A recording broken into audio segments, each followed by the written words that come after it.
April 8th, 1991. I'm not dead yet. I'll admit, I regret not curing my radiation sickness before I left. It made leaving the country difficult. I cashed in a few favors, took one too many off-the-book flights in rusted-out buckets, but I made it back to Valverde.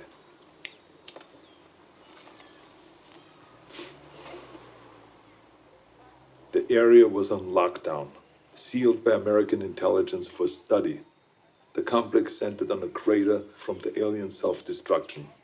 I found the scientists slumming in a local bar. A few drinks, a couple of threads later, he was ready to talk. It wasn't much, barely anything I didn't already know. The blast emitted a form of radiation they'd never seen before. Some believed it was extraterrestrial, some didn't. Either they're not too bright, or there's nothing to find. I decided to let them keep searching in vain. It kept them busy and off my trail.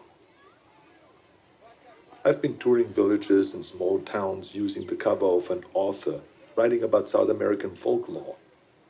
I don't know if any of them bought in, but they took my money and told their stories.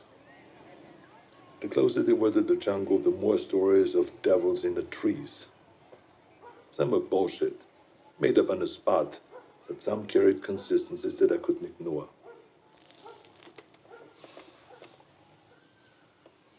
Whatever it was, the demons who make trophies of man, the devil of the trees, or the skull taker, the stories always began on the hottest summer that they could remember.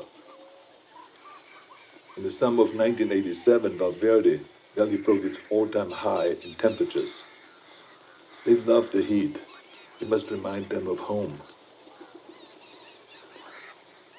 Everything else confirmed the truth of the stories. Proud warriors skinned and hanged, skulls and spines ripped from their bodies. Maybe it was obvious from the beginning, but it wasn't until I heard the stories that I truly accepted the purpose of these mutilations. I mean, they're taking trophies.